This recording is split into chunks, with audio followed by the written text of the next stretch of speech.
ਅੱਜ ਦਾ ਸਾਡਾ ਪੰਜਾਬੀ ਭਾਸ਼ਾ ਦਾ ਵਿਸ਼ਾ ਗਾ ਭਾਸ਼ਾ ਕੀ ਹੈ ਜਾਂ ਬੋਲੀ ਕਿਸ ਨੂੰ ਕਹਿੰਦੇ ਹਨ। ਸੋ ਭਾਸ਼ਾ ਤੇ ਬੋਲੀ ਵਿੱਚ ਕੀ ਅੰਤਰ ਹੈਗਾ ਜਾਂ ਭਾਸ਼ਾ ਬੋਲੀ ਕੀ ਹੁੰਦੀ ਹੈ, ਇਹਦੇ ਬਾਰੇ ਅੱਜ ਅਸੀਂ ਵਿਸਥਾਰਪੂਰਵਕ ਪੜ੍ਹਾਂਗੇ। ਭਾਸ਼ਾ ਮਨੁੱਖ ਜਾਤੀ ਦੀ ਇੱਕ ਵਿਲੱਖਣ ਪ੍ਰਾਪਤੀ ਹੈ। ਜੋ ਮਨੁੱਖ ਬੋਲਦੇ ਹਨ ਉਹ ਧੁਨੀਆਂ ਦੀ ਮਦਦ ਨਾਲ ਬੋਲਦੇ ਹਨ। ਜਿਵੇਂ ਕਿ ਅਸੀਂ ਸਾਰੇ ਜਾਣਦੇ ਹਾਂ ਕਿ ਅਸੀਂ ਕੁਝ ਧੁਨੀਆਂ ਦੀ ਮਦਦ ਨਾਲ ਬੋਲਦੇ ਹਾਂ, ਜਿਨ੍ਹਾਂ ਧੁਨੀਆਂ ਨੂੰ ਬੋਲੀ ਕਿਹਾ ਜਾਂਦਾ ਹੈ। ਸੋ ਬੋਲੀ ਦਾ ਜਿਹੜਾ ਸੰਬੰਧ ਹੈਗਾ ਉਹ ਸਾਡੇ ਬੋਲਣ ਦੇ ਨਾਲ ਆ, ਧੁਨੀਆਂ ਦੇ ਨਾਲ ਹੈਗਾ। ਸੋ ਅਸੀਂ ਇੱਥੇ ਫਰਕ ਦੇਖਣਾ ਗਾ, ਬੋਲੀ ਤੇ ਭਾਸ਼ਾ ਵਿੱਚ ਕੀ ਫਰਕ ਆ।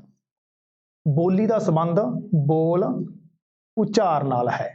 ਸੋ ਕਈ ਵਾਰ ਪੇਪਰ ਦੇ ਵਿੱਚ ਆ ਜਾਂਦਾ ਹੁੰਦਾ ਗਾ ਕਿ ਬੋਲੀ ਦਾ ਸੰਬੰਧ ਕਿਸ ਨਾਲ ਹੈ, ਤਾਂ ਬੋਲ ਉਚਾਰ ਨਾਲ ਹੈ। ਜਦੋਂ ਕਿ ਭਾਸ਼ਾ ਦਾ ਸੰਬੰਧ ਉਹਨਾਂ ਬੋਲਾਂ ਧੁਨੀਆਂ ਨੂੰ ਚਿੰਨ੍ਹਾਂ ਅੱਖਰਾਂ ਰਾਹੀਂ ਪ੍ਰਗਟਾਇਆ ਜਾਂਦਾ ਹੈ। ਜਾਣੀ ਕਿ ਭਾਸ਼ਾ ਦਾ ਸੰਬੰਧ ਜਿਹੜਾ ਧੁਨੀਆਂ ਨੂੰ ਚਿੰਨ੍ਹਾਂ ਜਾਂ ਅੱਖਰਾਂ ਰਾਹੀਂ ਪ੍ਰਗਟ ਕੀਤਾ ਜਾਂਦਾ, ਜਾਣੀ ਕਿ ਭਾਸ਼ਾ ਦਾ ਸੰਬੰਧ ਕਾਹਦੇ ਨਾਲ ਆ, ਲਿਖਤ ਨਾਲ ਹੈਗਾ। ਸੋ ਬੋਲੀ ਤੇ ਭਾਸ਼ਾ ਦੇ ਵਿੱਚ ਬੇਸਿਕਲੀ ਜੋ ਅੰਤਰ ਹੈਗਾ ਉਹ ਇਹ ਆ ਕਿ ਬੋਲੀ ਦਾ ਸੰਬੰਧ ਸਿਰਫ ਬੋਲ ਉਚਾਰਨ ਨਾਲ ਹੈਗਾ ਤੇ ਭਾਸ਼ਾ ਦਾ ਸੰਬੰਧ ਧੁਨੀਆਂ ਨੂੰ ਚਿੰਨ੍ਹਾਂ ਜਾਂ ਅੱਖਰਾਂ ਰਾਹੀਂ ਪ੍ਰਗਟਾਇਆ ਜਾਂਦਾ ਹੈਗਾ, ਜਾਣੀ ਕਿ ਭਾਸ਼ਾ ਦਾ ਸੰਬੰਧ ਲਿਖਤ ਨਾਲ ਹੈਗਾ।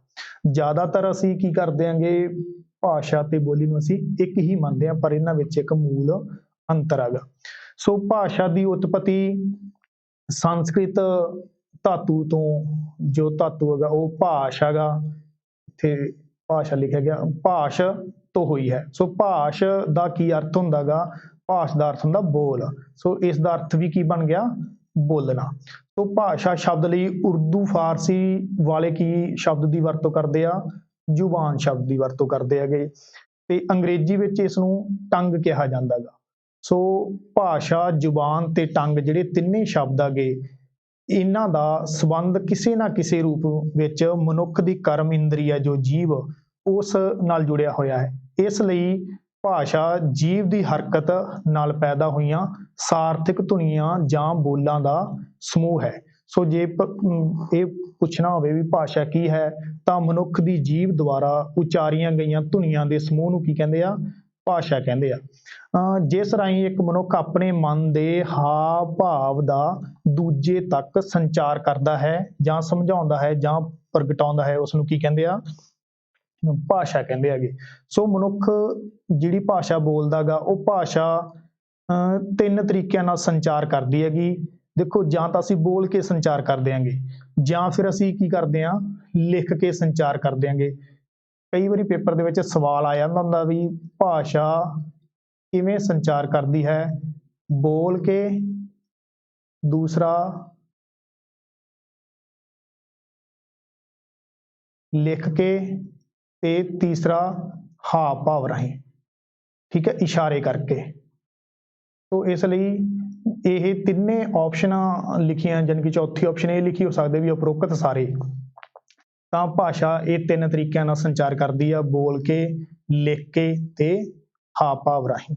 ਸੋ ਅੱਗੇ ਚੱਲਦੇ ਆਂਗੇ। ਭਾਸ਼ਾ ਦੇ ਪ੍ਰਗਟਾਵੇ ਲਈ ਜਿਹੜਾ ਮਾਧਿਅਮ ਦੀ ਲੋੜ ਪੈਂਦੀ ਹੈਗੀ, ਪਰ ਭਾਸ਼ਾ ਕੋਲ ਪੂਰੀ ਸਮਰੱਥਾ ਨਹੀਂ ਹੁੰਦੀ। ਇਕੱਲੀ ਭਾਸ਼ਾ ਦੇ ਕੋਲ ਸਮਰੱਥਾ ਨਹੀਂ ਗੀ ਵੀ ਉਹ ਸੰਚਾਰ ਕਰ ਸਕੇ। ਉਹਦੇ ਲਈ ਮੈਂ ਤੁਹਾਨੂੰ ਤਿੰਨ ਤਰੀਕੇ ਦੱਸੇ ਹੈਗੇ ਕਿ ਬੋਲ ਵੀ ਜ਼ਰੂਰੀ ਆ, ਲਿਖਤ ਵੀ ਜ਼ਰੂਰੀ ਆ ਤੇ ਹਾਵ ਭਾਵ ਵੀ ਜ਼ਰੂਰੀ ਆ।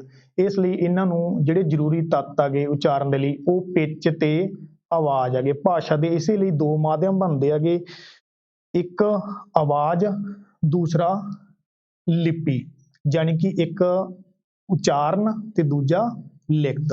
ਸੋ ਜਿਹੜਾ ਉਚਾਰਨ ਦਾ ਸੰਬੰਧ ਆ ਜਾਂ ਉਚਾਰ ਦਾ ਸੰਬੰਧ ਆ ਉਹ ਬੋਲੀ ਸੁਣਨ ਵਾਲੇ ਨਾਲ ਆ, ਜਾਣੀ ਕਿ ਇਹਨੂੰ ਅਸੀਂ ਬੋਲੀ ਤਾਂ ਹੀ ਕਹਿੰਦੇ ਆ ਜਦੋਂ ਸਿਰਫ ਬੋਲਣ ਤੱਕ ਸੀਮਿਤ ਆ ਜਾਂ ਸੁਣਨ ਤੱਕ ਸੀਮਿਤ ਆ, ਉਹਨੂੰ ਅਸੀਂ ਬੋਲੀ ਕਹਿੰਦੇ ਆ।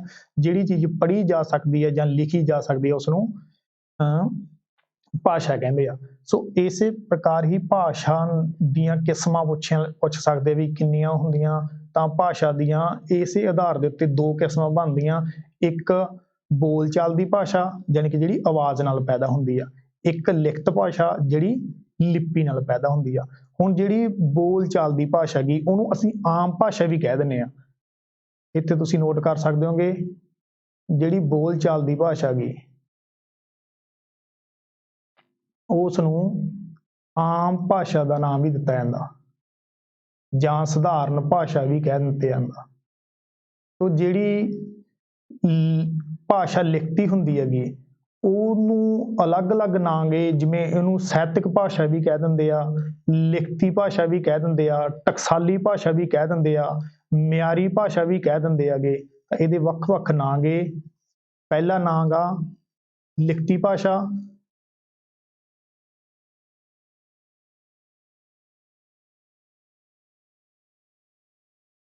ਦੂਸਰਾ ਟਕਸਾਲੀ,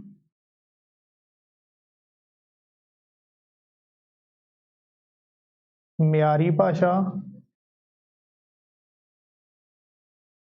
ਤਾਂ ਇਹ ਇਹਦੇ ਨਾਮ ਆਗੇ।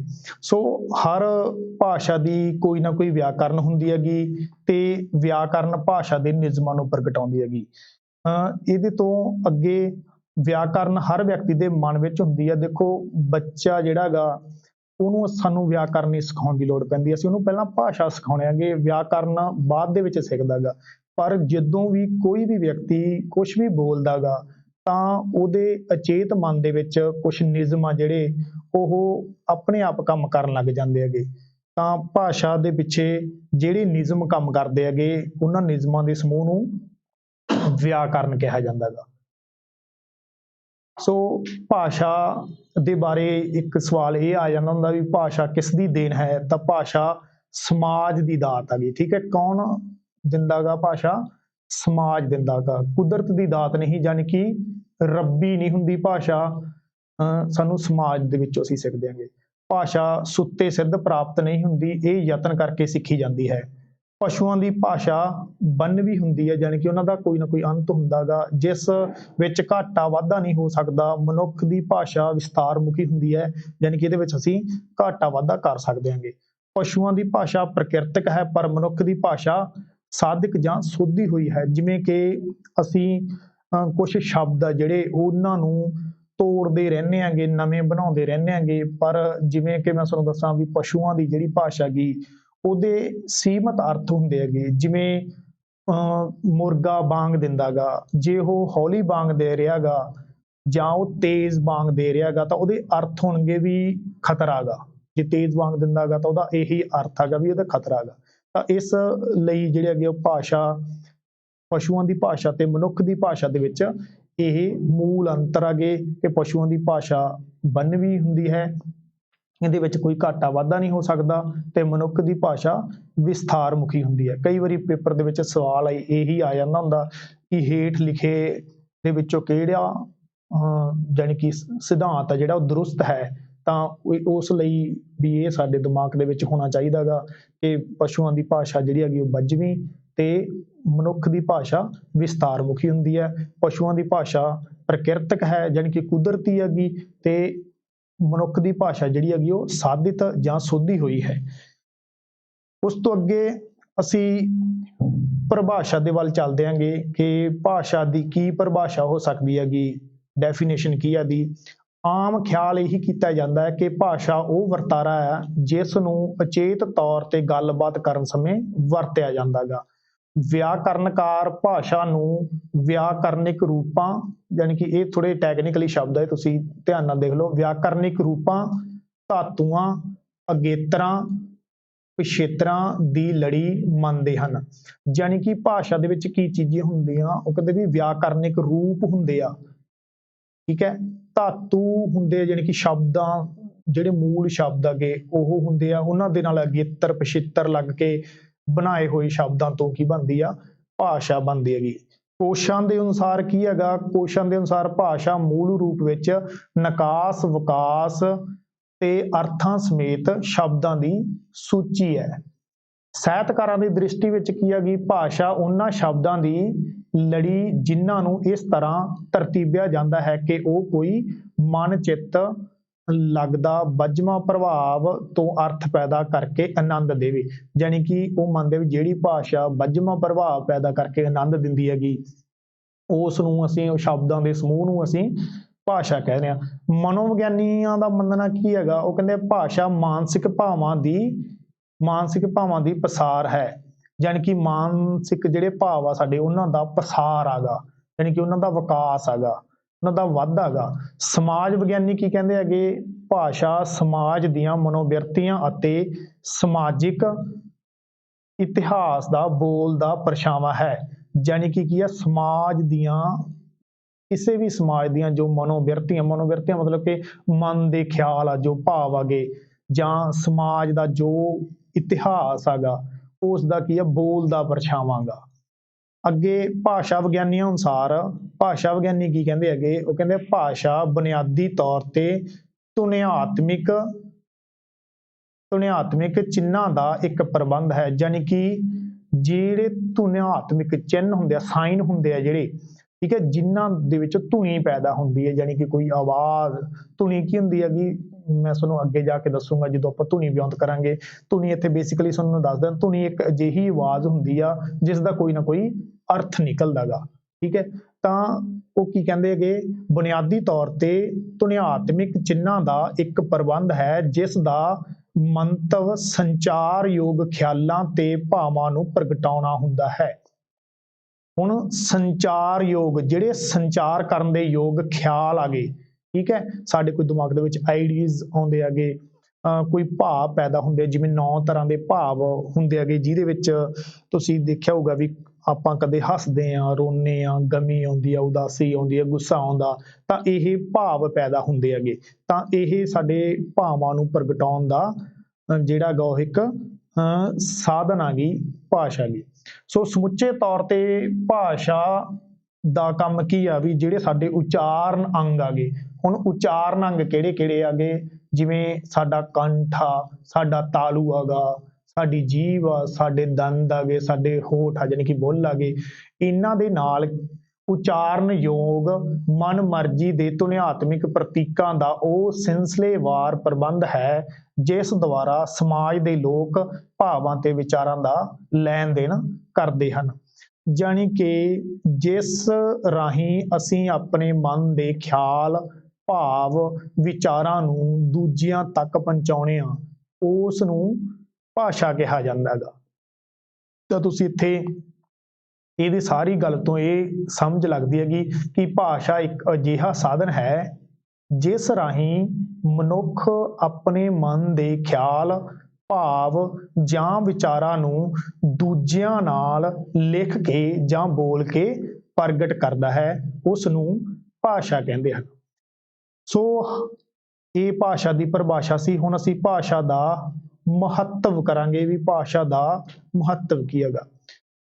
ਜਿਵੇਂ ਕਿ ਤੁਸੀਂ ਜਾਣਦੇ ਹੀ ਹੋਗੇ, ਭਾਸ਼ਾ ਜਿਹੜੀ ਹੈਗੀ ਉਹ ਮਨੁੱਖ ਦੀ ਸਭ ਤੋਂ ਵੱਡਮੁੱਲੀ ਪੂੰਜੀ ਹੈਗੀ। ਮਨੁੱਖ ਨੇ ਸਭ ਤੋਂ ਜਿਹੜੀ ਵੱਡੀ ਪ੍ਰਾਪਤੀ ਕੀਤੀ ਆ, ਉਹ ਭਾਸ਼ਾ ਦੀ ਪ੍ਰਾਪਤੀ ਕੀਤੀ ਆ। ਜੇਕਰ ਮਨੁੱਖ ਕੋਲ ਭਾਸ਼ਾ ਨਾ ਹੁੰਦੀ ਤਾਂ ਉਹ ਪਸ਼ੂਆਂ ਦੇ ਬਰਾਬਰ ਹੀ ਹੁੰਦਾ। ਸੋ ਭਾਸ਼ਾ ਦੇ ਸਹਾਰੇ ਹੀ ਮਨੁੱਖ ਜਾਤੀ ਹੈ ਜਿਹੜੀ, ਉਹ ਪਸ਼ੂਆਂ ਵਾਲੀ ਅਵਸਥਾ ਤੋਂ ਉੱਠ ਕੇ ਆਪਣੀ ਸੱਭਿਅਤਾ ਦਾ ਵਿਕਾਸ ਕਰ ਸਕੀ ਹੈ। ਤੇ ਭਾਸ਼ਾ ਰਾਹੀਂ ਹੀ ਮਨੁੱਖ ਆਪਣੇ ਪਰਿਵਾਰ ਨਾਲ, ਆਪਣੇ ਭਾਈਚਾਰੇ ਨਾਲ ਤੇ ਆਪਣੇ ਹੋਰ ਮਨੁੱਖਾਂ ਨਾਲ ਵੀ ਮੇਲ ਮਿਲਾਪ ਕਾਇਮ ਕਰਦਾ ਹੈ।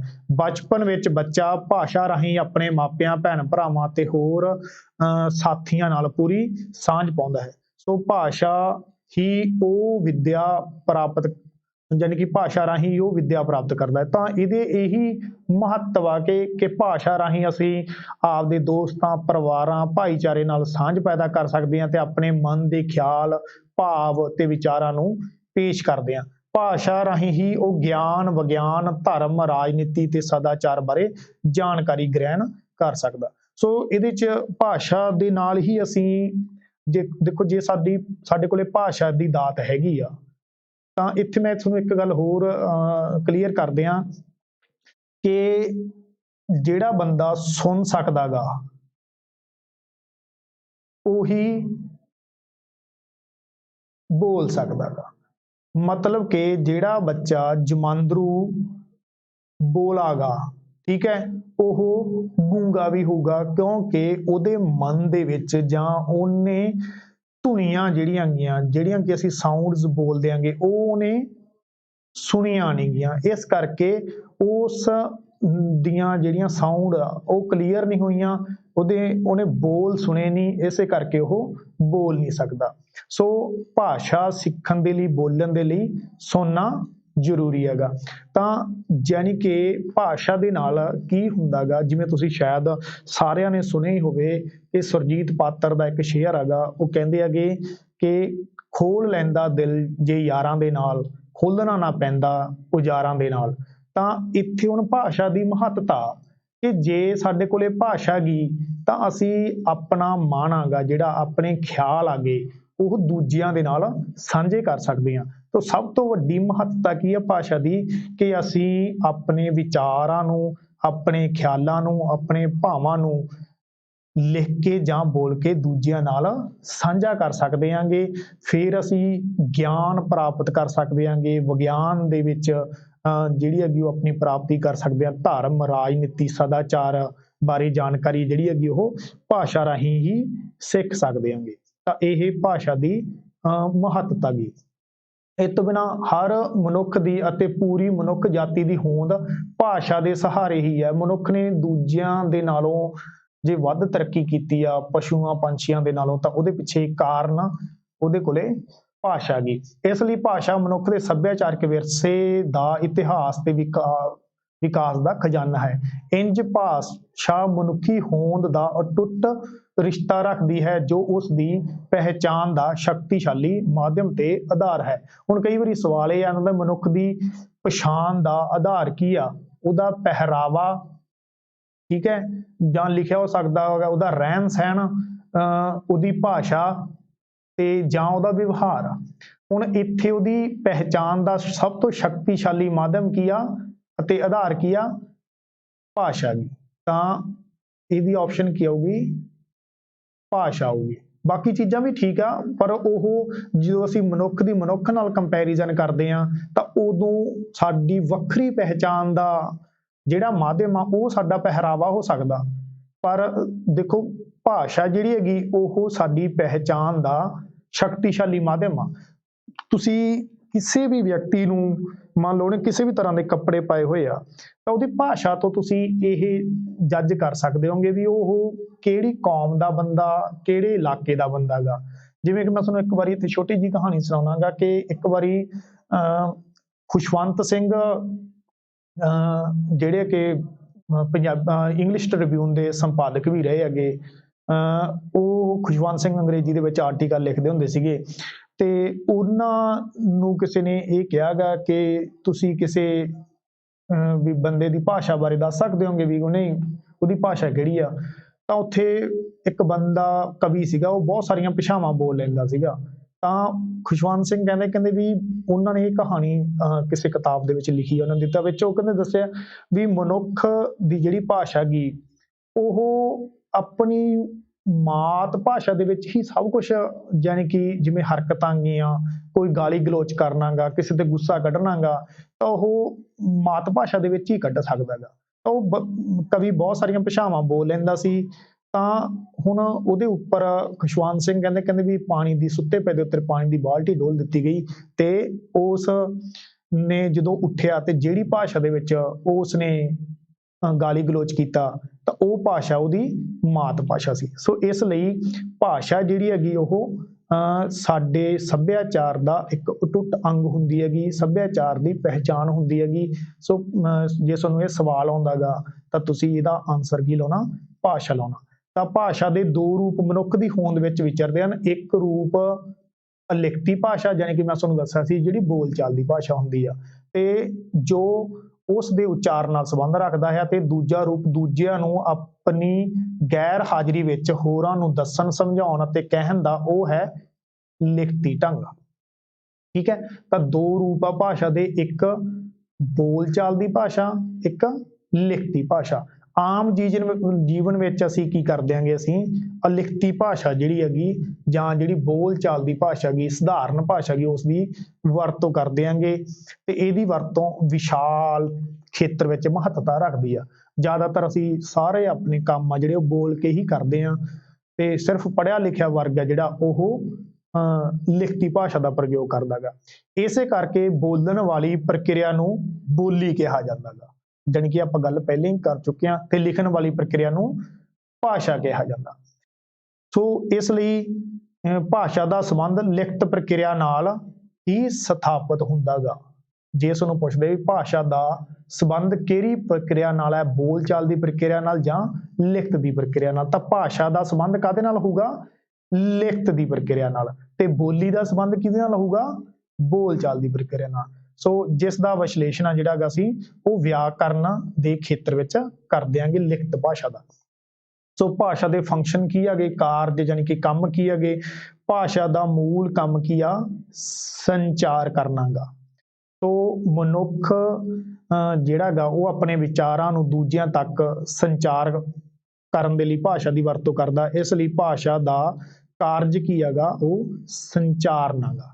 ਤੋ ਇਹੋ ਇਸ ਦੀ ਵਿਸ਼ੇਸ਼ਤਾ ਵੀ ਹੈ ਕਿ ਭਾਸ਼ਾ ਜਿਹੜਾ ਗਾ ਸੰਚਾਰ ਭਾਸ਼ਾ ਦਾ ਪ੍ਰਮੁੱਖ ਲੱਛਣ ਹੈਗਾ। ਇਸ ਗੱਲ ਨੂੰ ਤੁਸੀਂ ਨੋਟ ਕਰ ਲਵੇ ਕਿ ਭਾਸ਼ਾ ਦਾ ਮੇਨ ਕੰਮ ਕੀ ਹੈਗਾ, ਉਹ ਸੰਚਾਰ ਕਰਨਾ। ਤਾਂ ਮੈਂ ਤੁਹਾਨੂੰ ਦੱਸਿਆ ਸੀ ਸੰਚਾਰ ਉਹ 3 ਤਰੀਕਿਆਂ ਦੇ ਨਾਲ ਕਰਦਾ ਗਾ। ਦੁਬਾਰਾ ਫਿਰ ਦੱਸ ਰਿਹਾ ਗਾ, ਬੋਲ ਕੇ, ਲਿਖ ਕੇ ਤੇ ਜਿਹੜਾ ਗਾ ਉਹ ਹਾਵ ਭਾਵ ਰਾਹੀਂ। ਬੋਲ ਕੇ,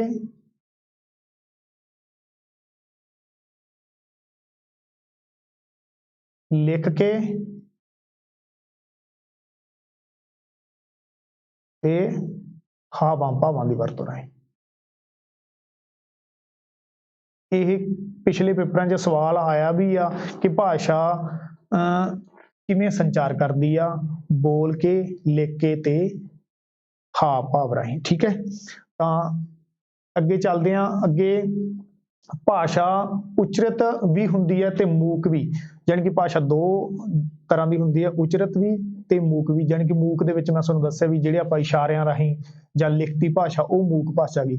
ਦੋਵੇਂ ਰੂਪ ਸੰਚਾਰ ਦਾ ਗੁਣ ਰੱਖਦੇ ਹਨ, ਪਰ ਵਧੇਰੇ ਮਹੱਤਤਾ ਕਿਹੜੇ ਨੂੰ ਹੈਗੀ, ਉਚਰਿਤ ਭਾਸ਼ਾ ਨੂੰ ਹੈ। ਜਾਣੀ ਕਿ ਜਿਹੜੀ ਬੋਲ ਕੇ ਅਸੀਂ ਪੇਸ਼ ਕਰਦੇ ਹਾਂਗੇ ਉਸ ਭਾਸ਼ਾ ਦੀ ਜ਼ਿਆਦਾ ਮਹੱਤਤਾ ਹੁੰਦੀ ਹੈ।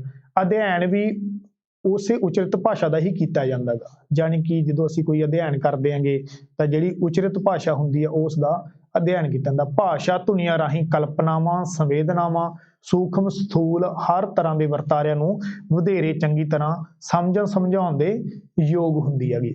ਸੰਚਾਰ ਕਰਨ ਲਈ ਕਿਹੜੀਆਂ ਚੀਜ਼ਾਂ ਦਾ ਜ਼ਰੂਰੀ ਹੁੰਦੀ ਹੈ, ਵਕਤਾ ਜਾਣੀ ਕਿ ਜਿਹੜਾ ਬੋਲਣ ਵਾਲਾ, ਸਰੋਤਾ ਸੁਣਨ ਵਾਲਾ, ਤੇ ਸੰਪਰਕ ਪ੍ਰਸੰਗ ਜਾਣੀ ਕਿ ਤੁਹਾਡੇ ਸੰਪਰਕ ਦਾ ਪ੍ਰਸੰਗ ਕੀ ਹੈਗਾ, ਜਾਣੀ ਕਿ ਤੁਸੀਂ ਲਿਖ ਕੇ ਗੱਲਬਾਤ ਕਰ ਰਹੇ ਹੋ ਜਾਂ ਬੋਲ ਕੇ ਕਰ ਰਹੇ ਹੋ। ਫਿਰ ਤੁਸੀਂ ਕੋਡ ਜਿਹੜੇ ਵਰਤਦੇ ਹੋਗੇ ਤੇ ਸੰਦੇਸ਼, ਕੀ ਸੰਦੇਸ਼ ਦਿੱਤਾ ਹੈ। ਤਾਂ ਜਿਹੜੇ ਇਹ 6 ਤੱਤ ਹੈਗੇ, ਵਕਤਾ, ਸਰੋਤਾ, ਸੰਪਰਕ, ਪ੍ਰਸੰਗ, ਕੀ ਪ੍ਰਸੰਗ ਦੇ ਵਿੱਚ ਕਿਹੜੇ ਪ੍ਰਸੰਗ 'ਚ ਗੱਲ ਕਰ ਰਹੇ ਹੋ, ਕੋਡ ਕੀ ਹੈਗਾ ਤੇ ਸੰਦੇਸ਼ ਕੀ ਹੈ, 6 ਤੱਤ ਮੰਨੇ ਜਾਂਦੇ ਆ ਸੰਚਾਰ ਕਰਨ ਦੇ। ਅੱਗੇ ਆ ਗਿਆ ਵੀ ਭਾਸ਼ਾ ਦੇ ਭੇਦ।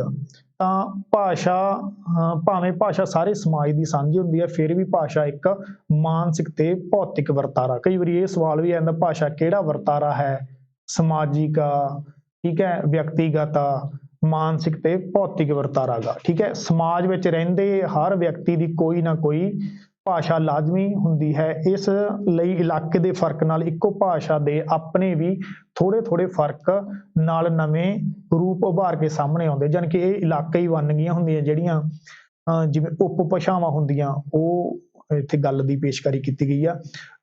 ਇਹ ਫਰਕ ਪੜਨਾਵਾਂ ਦੇ ਸੰਬੋਧਨੀ ਰੂਪਾਂ, ਸੰਬੰਧਕਾਂ ਵਿੱਚ ਅਤੇ ਸਹਾਇਕ ਕਿਰਿਆਵਾਂ ਰੂਪਾਂ ਵਿੱਚ ਪ੍ਰਤੱਖ ਸੁਣਨ ਪੜ੍ਹਨ ਨੂੰ ਮਿਲਦੇ ਹਨ। ਜਿਵੇਂ ਹੁਣ ਤੁਸੀਂ ਦੇਖਿਆ ਹੋਊਗਾ ਸੰਗਰੂਰ, ਪਟਿਆਲੇ ਜਾਂ ਮਲੇਰਕੋਟਲੇ ਵਾਲਾ ਜਿਹੜਾ ਇਲਾਕਾ ਗਾ, ਉਸ ਦੇ ਵਿੱਚ ਤੀ ਸ਼ਬਦ ਦੀ ਵਰਤੋਂ ਕੀਤੀ ਜਾਂਦੀ ਹੈ। ਜਾਣੀ ਕਿ ਸਹਾਇਕ ਕਿਰਿਆ ਜਿਹੜੀ ਸੀ ਲਾਉਣੇ ਆ ਅਸੀਂ, ਉਹਦੀ ਜਗ੍ਹਾ ਉਹ ਤੀ ਦੀ ਵਰਤੋਂ ਕਰਦੇ ਆ।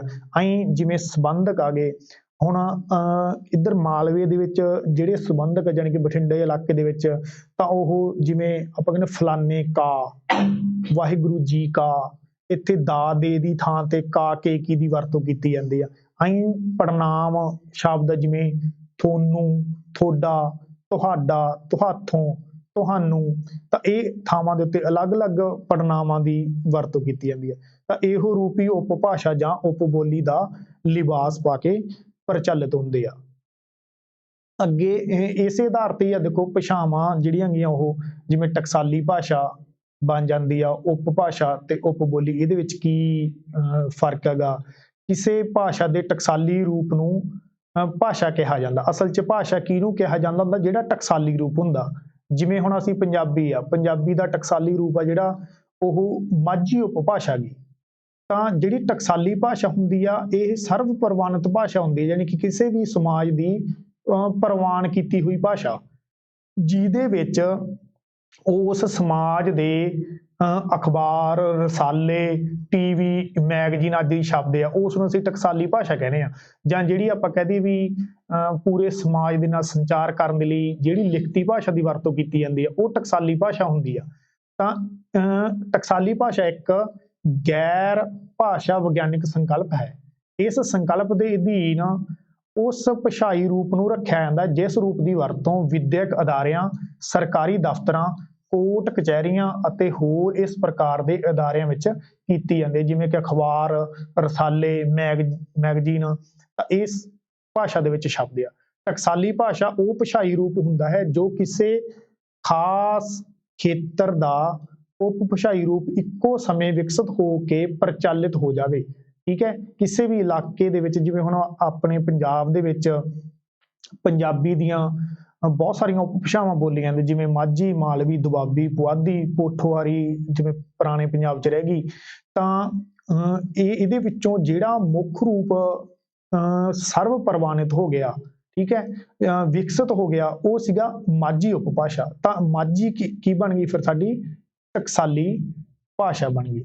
ਸੋ ਇਸ ਲਈ ਮਿਸਾਲ ਦੇ ਤੌਰ ਤੇ ਜਿਵੇਂ ਮੁਗਲ ਕਾਲ ਅਤੇ ਮਹਾਰਾਜਾ ਰਣਜੀਤ ਸਿੰਘ ਦੇ ਸਮੇਂ ਲਾਹੌਰ ਪੰਜਾਬ ਦੀ ਰਾਜਧਾਨੀ ਰਿਹਾ ਗਾ, ਤਾਂ ਉੱਥੇ ਦਫ਼ਤਰਾਂ ਤੇ ਵਿਦਿਅਕ ਸੰਸਥਾਵਾਂ ਜਦੋਂ ਸਥਾਪਿਤ ਹੋ ਗਈਆਂ ਤਾਂ ਇਸ ਤਰ੍ਹਾਂ ਉਸ ਇਲਾਕੇ ਦੀ ਜਿਹੜੀ ਬੋਲੀ ਹੈਗੀ ਜਾਂ ਭਾਸ਼ਾ ਗੀ ਉਹ ਉਦੋਂ ਟਕਸਾਲੀ ਭਾਸ਼ਾ ਮਾਝੀ ਬਣ ਗਈ। ਤੇ ਅੱਜ ਜੋ ਅੱਜ ਵੀ ਮਾਨਤਾ ਪ੍ਰਾਪਤ ਆ, ਪਰ ਅੱਜ ਤੁਸੀਂ ਦੇਖੋ ਵੀ ਅੱਜ ਹੁਣ ਸੈਂਟਰ ਦੇ ਵਿੱਚ ਜਿਹੜਾ ਮਾਲਵਾ ਗਾ ਉਹ ਸੈਂਟਰ 'ਚ ਪੈਣ ਲੱਗ ਗਿਆ ਹੁਣ, ਤੇ ਬਹੁਤ ਸਾਰੀਆਂ ਗਤੀਵਿਧੀਆਂ ਜਿਹੜੀਆਂ ਗੀਆਂ ਉਹ ਇਸ ਭਾਸ਼ਾ 'ਚ ਹੋਣ ਲੱਗ ਗਈਆਂ, ਜਾਣੀ ਕਿ ਮਲਵਈ ਦੇ ਵਿੱਚ। ਤਾਂ ਹੌਲੀ ਹੌਲੀ ਜਿਹੜੀ ਹੈਗੀ ਭਾਸ਼ਾ ਜਦੋਂ ਇਹ ਸਰਵ ਪ੍ਰਵਾਨਿਤ ਹੋ ਗਈ ਤਾਂ ਫਿਰ ਸਾਡਾ ਟਕਸਾਲੀ ਰੂਪ ਵੀ ਬਦਲ ਜਾਣਾ। ਪਰ ਜਿੰਨਾ ਚਿਰ ਹਲੇ ਆਪਾਂ ਨੂੰ ਪੇਪਰਾਂ ਦੇ ਵਿੱਚ ਜੋ ਸਵਾਲ ਜੇ ਇਹ ਆਉਂਦਾ ਗਾ ਤਾਂ ਫਿਰ ਟਕਸਾਲੀ ਭਾਸ਼ਾ ਸਾਡੀ ਜਿਹੜੀ ਹੈਗੀ ਉਹ ਮਾਝੀ ਹੀ ਬਣਦੀ ਹੈਗੀ। ਹਾਂਜੀ, ਅੱਗੇ ਜਿਹੜੀ ਉਪਭਾਸ਼ਾ ਗੀ ਉਹ ਦੂਜੇ ਖਿੱਤੇ ਦੀ ਬੋਲੀ ਜਾਣ ਵਾਲੀ ਭਾਸ਼ਾ ਤੋਂ ਕੁਝ ਵਖਰੇਵੇਂ ਰੱਖਦੀ ਹੁੰਦੀ ਆ, ਉਹਦੇ 'ਚ ਫਰਕ ਹੁੰਦਾ ਗਾ ਕੁਝ। ਜਿਵੇਂ ਇਹ ਫਰਕ ਕਿਉਂ ਪੈ ਜਾਂਦਾ ਸੀ ਪੁਰਾਣੇ ਸਮੇਂ ਦੇ ਵਿੱਚ? ਸਥਾਨ ਦੀ ਦੂਰੀ, ਕੁਦਰਤੀ ਰੁਕਾਵਟਾਂ ਕਰਕੇ, ਜਿਵੇਂ ਪਹਾੜ, ਸੰਘਣੇ ਜੰਗਲ, ਦਰਿਆ, ਜਿਸ ਕਰਕੇ ਇੱਕ ਖਿੱਤੇ ਦੇ ਲੋਕ ਦੂਜੇ ਖਿੱਤੇ ਦੇ ਲੋਕਾਂ ਨਾਲ ਸੰਪਰਕ ਨਹੀਂ ਰੱਖ ਸਕਦੇ, ਜਿਸ ਦੇ ਫਲਸਰੂਪ ਖਿੱਤਿਆਂ ਵਿਚਕਾਰ ਭਾਸ਼ਾਈ ਰੂਪਾਂ ਦਾ ਅੰਤਰ ਪੈ ਜਾਂਦਾ ਹੈ। ਉਪਭਾਸ਼ਾ ਸੰਬੰਧਿਤ ਭਾਸ਼ਾ ਦਾ ਇਲਾਕਾਈ ਰੂਪ ਹੁੰਦਾ ਹੈ। ਹੁਣ ਕਈ ਵਾਰੀ ਆ ਜਾਂਦਾ ਵੀ ਉਪਭਾਸ਼ਾ ਕੀ ਹੁੰਦੀ ਹੈ? ਤਾਂ ਉਪਭਾਸ਼ਾ ਸੰਬੰਧਿਤ ਭਾਸ਼ਾ ਦਾ ਇਲਾਕਾਈ ਰੂਪ ਆ। ਹੁਣ ਉਪਭਾਸ਼ਾ ਦੀ ਵੱਖਰਤਾ ਕੀ ਆ? ਇਲਾਕਾ। ਹੁਣ ਕਈ ਵਾਰੀ ਤੁਹਾਨੂੰ ਆ ਜਾਂਦਾ ਵੀ ਉਚਾਰਨ ਵੱਖਰਤਾ, ਜਦੋਂ ਉਪ ਭਾਸ਼ਾਵਾਂ ਨੂੰ ਅਸੀਂ ਕਿਸੇ ਦੂਜੀ ਭਾਸ਼ਾਵਾਂ ਤੋਂ ਵੱਖਰਾ ਕਰਦੇ ਹਾਂ ਤਾਂ ਇਲਾਕਾਈ ਰੂਪ ਹੁੰਦੀ ਹੈ ਇਹ। ਇਲਾਕਾ ਉਹਦੀ ਵੱਖਰਤਾ ਦਾ ਜਿਹੜਾ ਕਾਰਨ ਬਣਦਾ ਗਾ।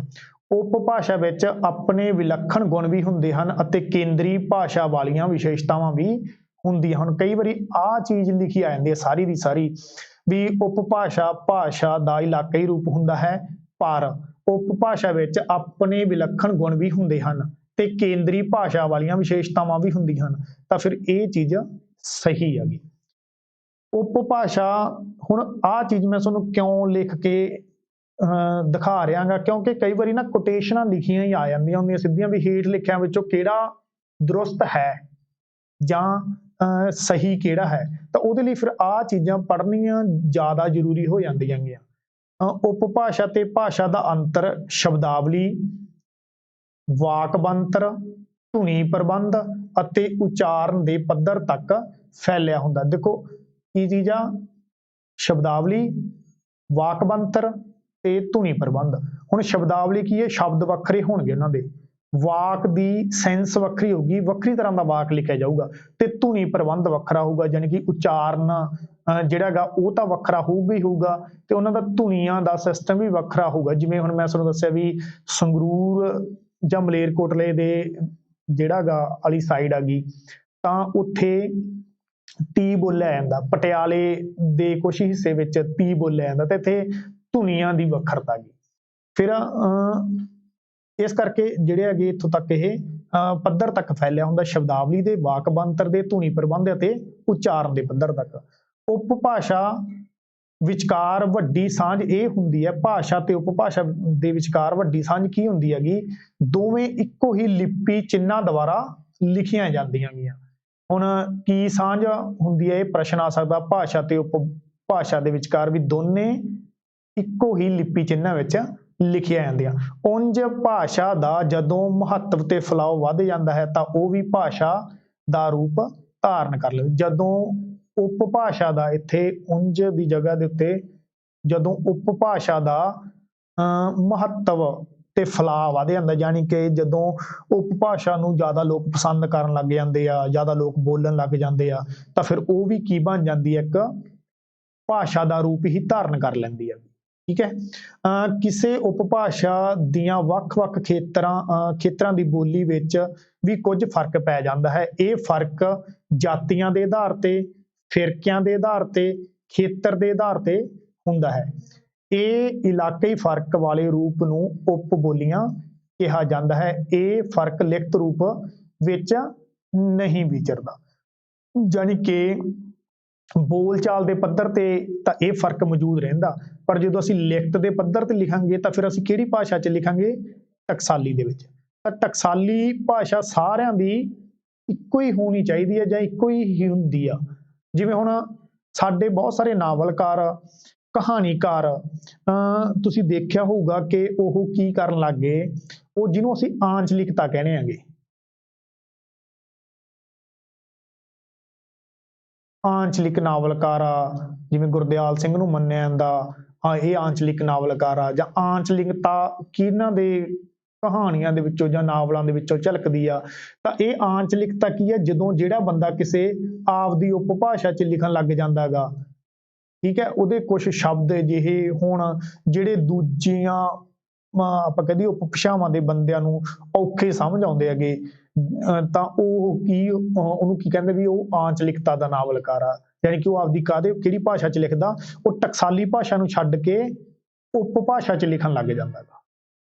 ਸੋ ਇਹ ਹੁਣ ਜ਼ਿਆਦਾਤਰ ਸਾਹਿਤ ਆ ਜਿਹੜਾ ਪੰਜਾਬੀ ਸਾਹਿਤ ਆ, ਉਹ ਜਿਹੜੇ ਇਲਾਕੇ 'ਚ ਜਾਂ ਜਿਹੜੇ ਖਿੱਤੇ ਦੇ ਲੋਕ, ਜਿਵੇਂ ਹੁਣ ਤੁਸੀਂ ਦੇਖਿਆ ਹੋਊਗਾ ਦੁਆਬੀ ਆਂਚਲਿਕਤਾ ਦਾ ਨਾਵਲ ਆਪਾਂ ਕਹਿੰਦੇ ਨਾਟਕਕਾਰ ਆ ਜਿਹੜਾ, ਉਹ ਚਰਨਦਾਸ ਸਿੱਧੂ ਹੈਗਾ, ਤੇ ਉਹ ਆਪਦੇ ਦੁਆਬੀ ਉਪਭਾਸ਼ਾ 'ਚ ਲਿਖਦਾ ਗਾ। ਮਾਲਵੇ ਦੇ ਵਿੱਚ ਬਹੁਤ ਸਾਰੇ ਸਾਹਿਤਕਾਰ ਆ ਜਿਹੜੇ ਉਹ ਮਲਵਈ ਭਾਸ਼ਾ ਦੇ ਵਿੱਚ ਲਿਖਦੇ ਹੈਗੇ। ਤਾਂ ਇਹ ਜਾਣੀ ਕਿ ਰਚਨਾ ਹੁਣ ਜ਼ਿਆਦਾ ਕਿਹੜੀ ਭਾਸ਼ਾ 'ਚ ਹੋਣ ਲੱਗ ਗਈ, ਜਿਵੇਂ ਮੈਂ ਤੁਹਾਨੂੰ ਦੱਸਿਆ ਪਹਿਲਾਂ ਵੀ ਮਲਵਈ ਭਾਸ਼ਾ ਦੇ ਵਿੱਚ ਜ਼ਿਆਦਾ ਸਾਹਿਤਕਾਰ ਲਿਖਣ ਲੱਗ ਗਏ ਹੈਗੇ। ਤਾਂ ਇਸ ਲਈ ਹੌਲੀ ਹੌਲੀ ਹੋ ਸਕਦਾ ਗਾ ਕਿਸੇ ਸਮੇਂ ਜਿਹੜੀ ਟਕਸਾਲੀ ਲੈਂਗੁਏਜ ਆ ਗਈ ਉਹ ਮਲਵਈ ਬਣ ਜੇ। ਤਾਂ ਅੱਗੇ ਚੱਲਦੇ ਹਾਂ ਵੀ ਆਪਾਂ, ਜਿਵੇਂ ਹੁਣ ਅੱਗੇ ਆ ਗਿਆ ਪੰਜਾਬੀ ਭਾਸ਼ਾ ਦੀਆਂ, ਜਿਵੇਂ ਹੁਣ ਆਪਾਂ ਇਹ ਕਰ ਲਿਆ, ਤਾਂ ਪੰਜਾਬੀ ਭਾਸ਼ਾ ਦੀਆਂ ਕੀ ਵਿਸ਼ੇਸ਼ਤਾਵਾਂ ਗੀਆਂ। ਤਾਂ ਇੱਕ ਸਮਾਜ ਦੇ ਵਿੱਚ ਵਿਚਰਨ ਵਾਲੇ ਲੋਕਾਂ ਵਿੱਚ ਭਾਸ਼ਾ ਸੰਚਾਰ ਅਤੇ ਸੰਪਰਕ ਦਾ ਇੱਕ ਮਹੱਤਵਪੂਰਨ ਸਾਧਨ ਹੈਗਾ। ਸੰਚਾਰ ਅਤੇ ਸੰਪਰਕ ਦੋਵੇਂ ਭਾਵੇਂ ਹੋਰ ਵੀ ਕਈ ਗੈਰ ਭਾਸ਼ਾਈ ਸਾਧਨਾਂ ਪਰ ਭਾਸ਼ਾ ਹੋਰ ਵੀ ਕਈ ਗੈਰ ਭਾਸ਼ਾਈ ਸਾਧਨ ਹਨ, ਪਰ ਭਾਸ਼ਾ ਸਭ ਤੋਂ ਉੱਤਮ ਮੰਨੀ ਜਾਂਦੀ ਹੈਗੀ। ਮਨੁੱਖੀ ਭਾਸ਼ਾ ਖੇਤਰ ਤੇ ਘੇਰਾ ਪਸ਼ੂਆਂ ਪੰਛੀਆਂ ਦੀ ਭਾਸ਼ਾ ਨਾਲੋਂ ਬਹੁਤ ਹੀ ਜ਼ਿਆਦਾ ਅਤੇ ਅਤੀ ਦਰਜੇ ਦਾ ਵਿਕਸਿਤ ਹੈ। ਮਨੁੱਖੀ ਭਾਸ਼ਾ ਵਿੱਚ ਕਈ ਨਵੀਆਂ ਪ੍ਰਸਥਿਤੀਆਂ ਨਾਲ ਨਜਿੱਠਣ ਦੀ ਜਿਹੜੀ ਹੈਗੀ ਉਹ ਸ਼ਕਤੀ ਹੁੰਦੀ ਹੈਗੀ।